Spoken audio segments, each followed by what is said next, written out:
Con mucho gusto, Toño. Un honor, como siempre, estar aquí en Sin Censura en estos 6 de enero. Feliz Día de Reyes a todas y a todos los que nos están sintonizando. Recordar que nos deben de apoyar con esa manita para arriba para promover la transmisión y romperle el algoritmo a YouTube para que lleguemos a más gente y que lleguen las notificaciones a Sin Censura. Sí, Toño, mira, Calderón tiene dos vías o dos escenarios. Uno que ya empleó para empezar a argumentarse como inocente. Mira, después del el arresto de Genaro García Luna y de estar siendo pues prácticamente enjuiciado por el juez Ryan Cohen, que casualmente en este sistema, en este mundo, resulta ser que es el mismo juez que le dictaminó la sentencia al narcotraficante más buscado de todos los tiempos, y es Joaquín Guzmán Loera, un personaje que encabezó la lista de los hombres más buscados de todo el planeta y que particularmente se le vincula al secretario de Seguridad, donde amplió su territorio, expansión, poder político, economía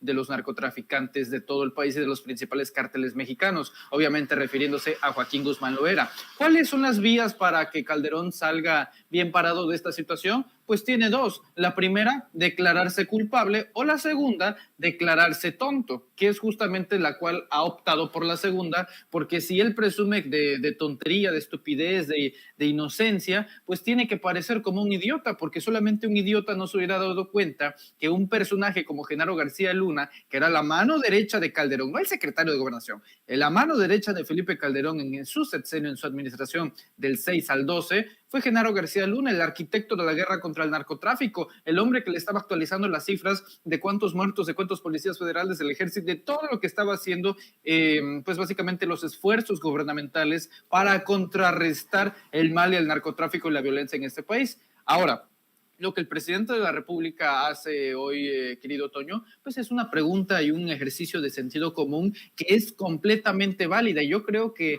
aparte le da fuerza porque muestra los contrastes que hay entre un gobierno y el otro. En este gobierno, Toño, hoy ante millones de personas, el presidente López Obrador admite que no hay cosas del todo agradables para el gobierno. Por ejemplo, el tema de la inflación, que bien, yo creo que el presidente no debería de ser tan rudo consigo mismo, pero pues al final lo es, porque dice, bueno, no estamos incluso un poquito más altos que Peña y Calderón, aunque se debe a fenómenos y a factores externos. Sin embargo, es algo que él lo ve como una área de oportunidad para mejorar. El tema de los homicidios. Es un gobierno que tiene autocrítica y lo hace desde el púlpito presidencial, lo hace justamente desde la tribuna de la conferencia mañanera, mientras que en el pasado y hoy todavía en el presente los expresidentes y cuando ostentaban el poder pues todo era color de rosas, no había absolutamente nada mal, todo iba bien e incluso hasta el día de hoy un Felipe Calderón presume inocencia, pero con un pequeño problema: pasar como estúpido. Yo no le creo ni que sea inocente ni que sea estúpido. Yo creo que es un personaje moderno que institucionalizó el genocidio a través de Genaro García Luna, Toño, y a través de muchos más. No hay que olvidar, Iván Reyes Arzate, él ya se declaró culpable en los Estados Unidos. Luis Cárdenas Palomino, detenido en el Estado de México, arrestado por casos de tortura. Todos los caminos llevan a Felipe Calderón Hinojosa y no le queda mucho tiempo si es que nos ponemos a pensar en todos los hilos conductores de la justicia, tanto de este lado de la frontera como en Estados Unidos, Toño. Y le pido a don David que nos grabe, querido Manuel, esto que mencionas y que, bueno, obviamente plantea el presidente López Obrador es extremadamente fuerte. Es algo que es devastador precisamente para Felipe Calderón. Sí, en efecto, hay una diferencia absoluta entre el presidente López Obrador y Felipe Calderón. Constantemente señala el fraude del que el fraude que encabeza Felipe Calderón en 2006, con el que le quitan la presidencia al presidente López Obrador, por la redundancia, bueno, en ese entonces todavía candidato, y hay constantes enfrentamientos de uno y otro.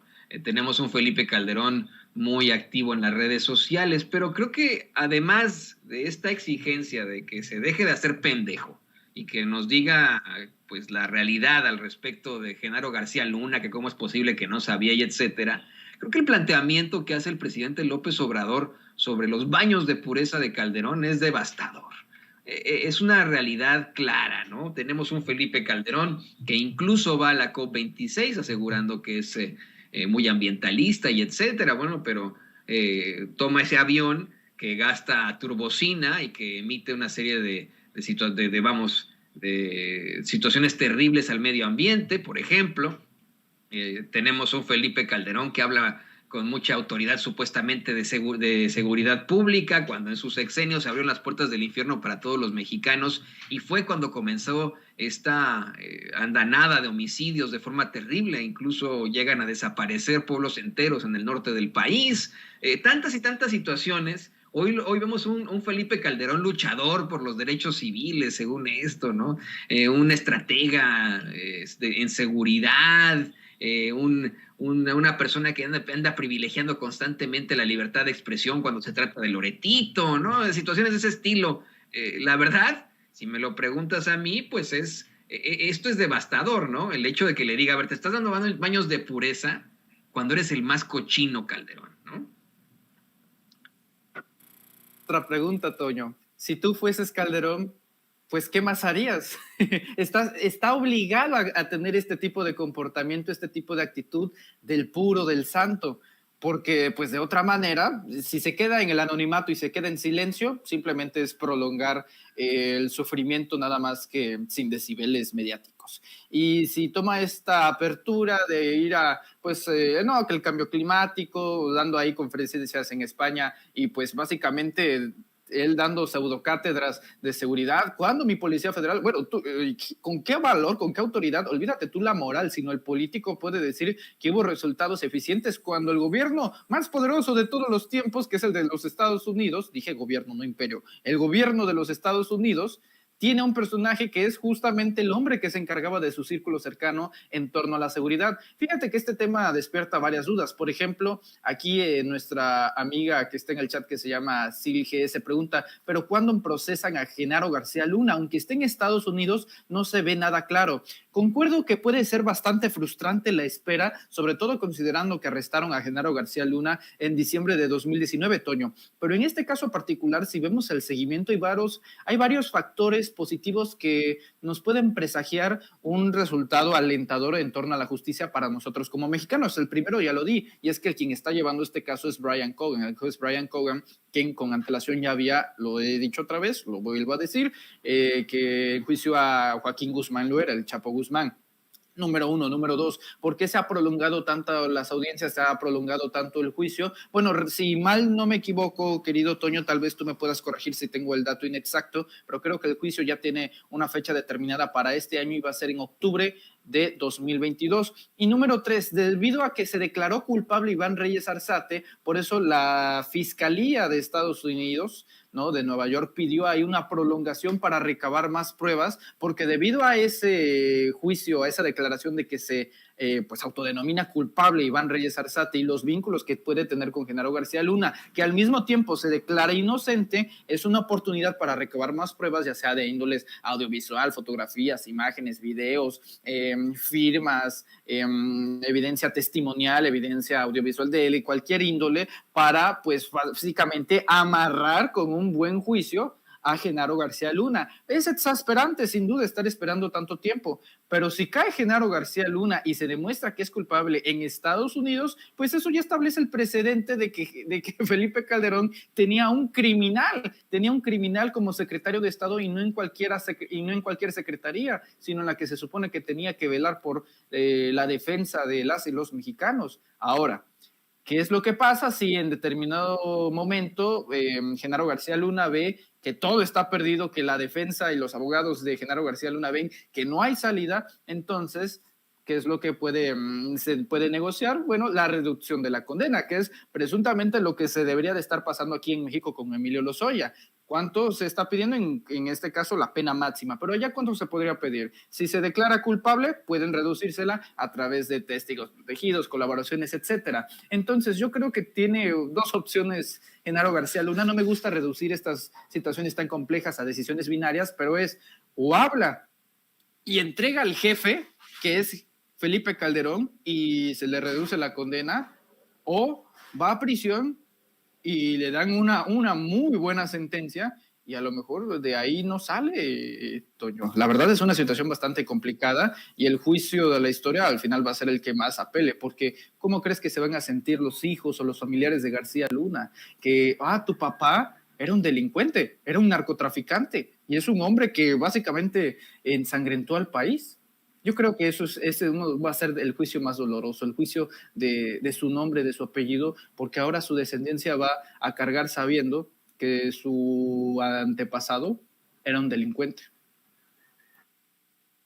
Así es, y eso que dices es terrible, qué fuerte, imagínate, ¿no? Al hablar de nuestros antepasados, muchos de estos con familias de pasados delincuenciales, hoy los tenemos desafortunadamente en grandes puestos, pero ese es tema para otro momento, mi querido Manuel. ¿Qué te parece que vamos a un tema también escabroso? Y le pido a don David que nos grabe. Se plantea que el extitular de la Unidad de Inteligencia Financiera, Santiago Nieto, tiene 4, no una ni dos, 4 carpetas de investigación en la Fiscalía General, y que hay incluso una contra su esposa, Carla Humphrey. Estamos hablando de un hombre que pasó de ser uno de los principales representantes de la Cuarta Transformación, uno de los más honrados, reconocidos, y que hoy pues se enfrenta a esta ignominia, mi querido Manuel. Así es, Toño. Mira, una situación bastante complicada. Debo decir que un excelente artículo, reportaje, investigación que hace la periodista de Sin embargo MX, Romina Gándara, ¿no? Yo en lo personal la admiro bastante. Y en efecto, la Fiscalía General de la República tendría 4 carpetas de investigación contra Santiago Nieto, en donde precisamente una estaría incluyendo a su actual esposa Carla Humphrey. Mira, esta situación deriva de un conflicto que en una primera instancia era un conflicto interno interinstitucional entre la Fiscalía General de la República y la dependencia de la Secretaría de Hacienda, la Unidad de Inteligencia Financiera, que en aquellos lejanos entonces pues ya dirigía Santiago Nieto y ahora la dirige Pablo Gómez, pues donde había varias confrontaciones, varias diferencias en torno a las metodologías. Pues Alejandro Gertz Manero, a estas alturas sabemos que él pues trae la estrategia de la tortuga, ¿no? Planea llegar lento, pero en algún momento pues espera llegar primero. Ya hasta 3 años después podemos ir viendo pues algunos efectos después de algunos casos, tal vez de los más emblemáticos en torno a la corrupción. Yo te pondría 2, querido Toño. El primero, el tema de Odebrecht. Odebrecht en este país, junto a Venezuela, representamos los peores ejemplos de justicia a nivel Latinoamérica. Todos los países latinoamericanos involucrados en el tema Odebrecht ya tienen a políticos, incluso expresidentes, tras las rejas por este acto de corrupción masivo que se dio a través de la petrolera brasileña. Ahora, esta es otra cuestión. ¿Cuáles son los únicos 2 países latinoamericanos que no han tenido pues a los machuchones involucrados en este caso Odebrecht tras las rejas? Venezuela y México. En el caso de México hay 70 involucrados, políticos, senadores, expresidentes. Te voy a dar 3 nombres: Carlos Salinas de Gortari, Felipe Calderón y evidentemente Enrique Peña Nieto, que a través de esta empresa es que se subsidia gran parte de su campaña presidencial en 2012. Y de esos 70 involucrados, el día de hoy solamente hay 2 tras las rejas. El primero, ustedes ya lo conocen, el senador panista, ex senador panista José Luis Lavalle, y el segundo, Emilio Lozoya. Ambos no tienen juicio. Hay que aclararlo, pero lo que se espera con Emilio Lozoya es que haya un movimiento bisagra, que sea la ficha de dominó que te lleve a cosas más grandes. ¿Cuál ha sido el problema, Toño? Que Emilio Lozoya, desde mi punto de vista, se ha estado burlando del fiscal, de la justicia, del presidente y, primero que nada, del pueblo de México, porque ha estado jugando a este tema de, pues sí, te voy a dar colaboraciones, te voy a dar pruebas, te voy a dar testimonios, te voy a dar firmas, y hasta el día de hoy no hay un elemento clave que lleve o que conduzca al arresto de otros personajes. Si cuesta tanto vincular a un personaje como Ricardo Anaya, que por cierto, no hay que olvidar que este 31 de enero tiene una nueva audiencia de la cual tiene que acreditar que se encuentra en territorio mexicano y que está obligadamente a asistir, porque de lo contrario vendría una orden de detención para este siniestro personaje que es Ricardo Anaya, expresidente de la mesa directiva de la Cámara de Diputados en el primer tramo del sexenio de Enrique Peña Nieto, exdiputado, expresidente de Acción Nacional, excandidato presidencial del PAN, ustedes ya lo conocen. Y en torno a todo esto, pues vemos que hay más interés por parte de la Fiscalía de Alejandro Gertz Manero de investigar a Santiago Nieto Castillo. Uno de ellos serían por el temas electorales, querido Toño. De acuerdo con fuentes directamente involucradas en la investigación, la Fiscalía, a través de la Fiscalía Especializada para Atención de Delitos Electorales, inició una carpeta en contra de Santiago Nieto, quien, cuando aún era titular de la UIF, respaldó y ofreció su apoyo públicamente a la candidata de Morena de Querétaro, Celia Maya García. No hay que olvidar, querido Toño, que en su momento se habló bastante de Santiago Nieto como un posible prospecto para Morena en la gubernatura de Querétaro, que al final de cuentas, pues ni ganó Celia Maya, terminó ganando Mauricio Curi después de la salida de Pancho Domínguez, de Francisco Domínguez. Esa sería una. Otras vienen, y aquí viene lo interesante, no de este sexenio, sino del anterior. Estaría investigando la Fiscalía General de la República Santiago Nieto por actos cometidos en 2017 y en 2018, ya que Santiago Nieto en aquellos entonces, Toño, publicó información de cómo Emilio Lozoya, el que hoy quieren darle 39 años de prisión, había publicado información cuando él era fiscal electoral. ¿Te acordarás cuando él presidía la FEPADE? Entonces es el mundo al revés, o sea, al mismo tiempo que se le pide 4 décadas de su vida para que pase en prisión a Emilio Lozoya por delitos que pues, es de conocimiento de la luz pública, cohecho, lavado de dinero y mucho más, se está también queriendo investigar al tipo que abonó elementos a la luz pública, que conociéramos estos casos allá por 2017 y 2018. Y finalmente, pues el tema de Carla Humphrey, que pues ya es un poco más reciente. Y bueno, ¿qué podemos decir? ¿Qué podemos decir? Tenemos incluso, después de la salida de Santiago Nieto, un frente abierto entre la Unidad de Inteligencia Financiera y la Fiscalía General de la República. Yo tomaré 2 declaraciones de ambos para que nos demos cuenta de que el conflicto es real. Alejandro Hertz Manero en 2020 hizo una queja ahí en una conferencia en un foro latinoamericano diciendo que en México había institutos que no respetaban la presunción de inocencia, ni modo que no hablara de su propia fiscalía. Se refería a la Unidad de Inteligencia Financiera de Santiago Nieto. Y Santiago Nieto hace unos semanas, ni siquiera meses, semanas, le preguntan, ¿tiene algún conflicto con el fiscal Alejandro Hertz Manero? Y él dice, de mi parte, no. De su parte, según Santiago Nieto, pues no tiene nada que declararle, nada que decirle a Alejandro Hertz Manero, lo que nos hace intuir que estos frentes de batalla vienen justamente pues por asuntos legales de Hertz Manero hacia Santiago Nieto Castillo. Y finalmente la cereza del pastel. Los 2 periódicos más importantes de México, el Reforma y el Universal, al mismo día publican acusaciones tanto de Alejandro Hertz Manero por 100 millones de pesos en Rolls Royce y autos, y Santiago Nieto Castillo en el Reforma que por 4 propiedades de un préstamo, de un crédito que solicitó. Es una guerra y una batalla campal. Estamos viendo, pues no sé si ya se reduzca a algo personal, pero sí, es bastante carne interesante en este asunto de Hertz Manero y Santiago Nieto Castillo. No sé qué opines tú, Toño, pero yo sí veo un fuerte hilo, ya no institucional, sino personal entre estos dos. Opino que desafortunadamente en medio de esta situación que a lo mejor y podría incluso resultar personal y que es personal dentro de las esferas del poder, lo desafortunado es que en medio de todo esto estemos nosotros los mexicanos. No debería existir este tipo de situaciones y en efecto tienes toda la razón, Manuel. Hay una clara idea de pues diferencias entre Santiago Nieto y Emilio Lozoya desde que estuvo Santiago Nieto al frente de la FEPADE. Eso es algo que no se puede ocultar, pero que en efecto es el primero de los que comienzan a hacer los planteamientos, no solamente de las finanzas de Emilio Lozoya, sino de lo que ocurrió con Odebrecht durante la campaña de Enrique Peña Nieto.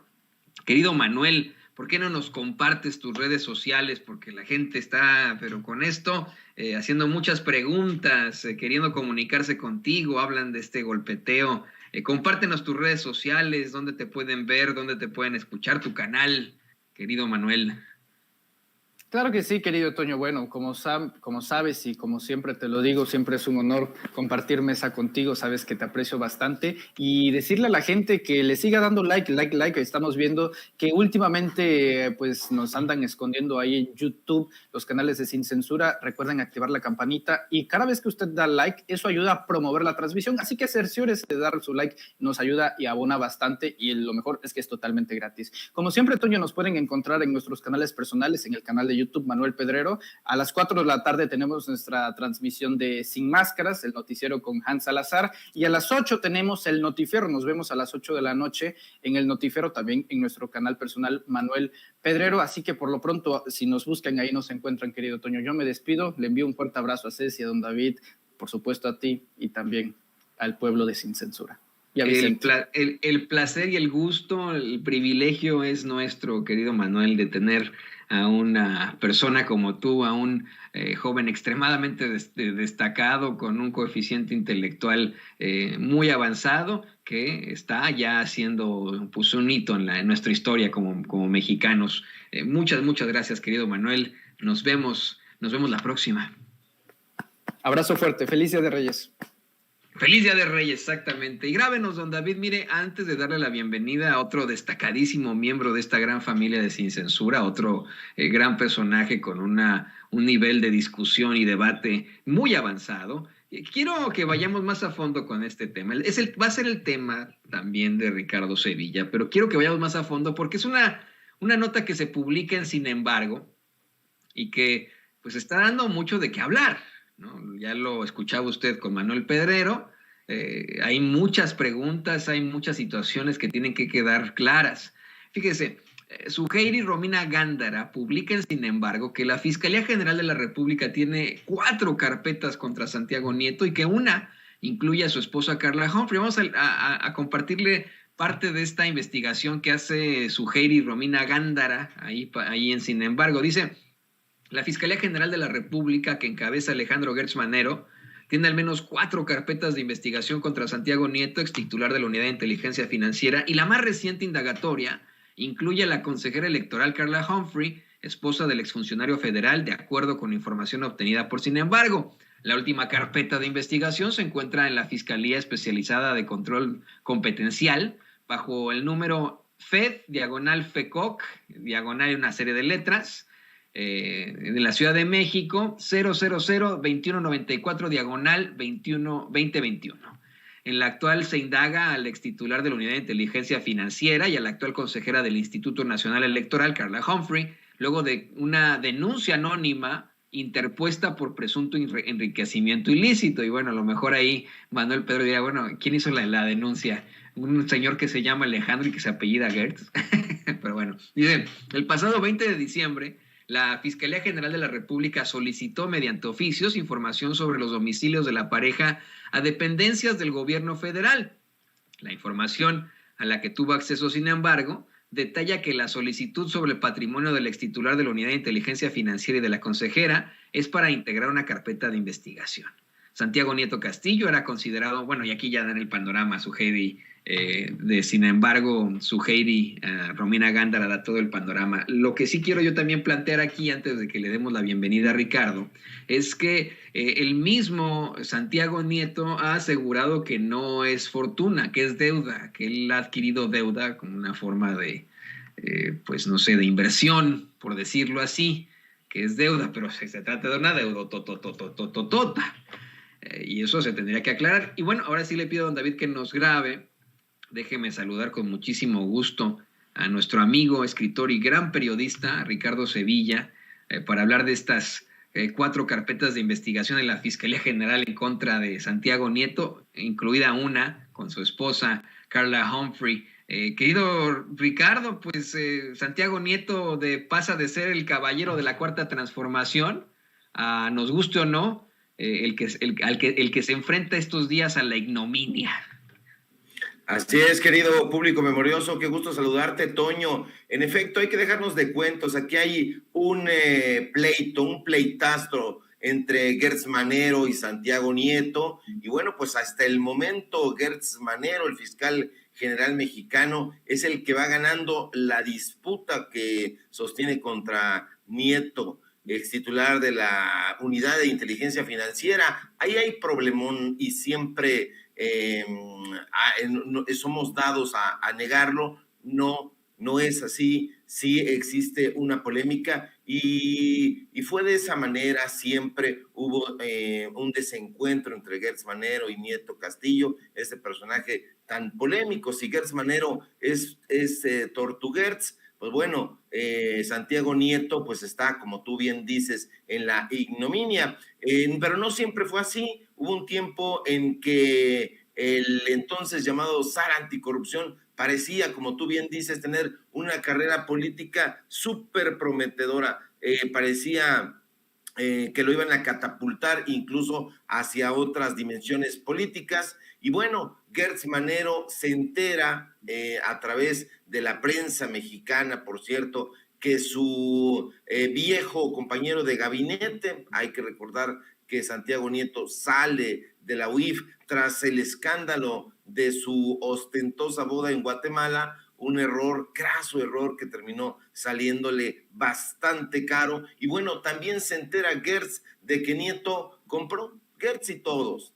3 inmuebles y un auto de lujo mientras se desempeñaba en el cargo del SAR Anticorrupción, que le duró, por cierto, casi 3 años. Ambos personajes han sido piezas clave en esta cruzada anticorrupción, Toño, del presidente López Obrador, pero sus diferencias personales han ido metiendo a esta gran promesa de campaña presidencial en un asunto de pleitos de poder, y ahí eso le sale bastante caro, como tú dijiste hace un momento, pues al pueblo, y también, ¿por qué no decirlo?, a la Cuarta Transformación, porque esto daña la legitimidad de las intenciones de estos funcionarios, ya que hace que el presidente intervenga de alguna u otra forma. Hoy en la mañana le hicieron el planteamiento, él dijo, no, yo no creo que Gertz se invente cargos, tiene plena confianza el presidente López Obrador, bueno, pero también hay una guerra ahí interna y en esto sale bastante salpicado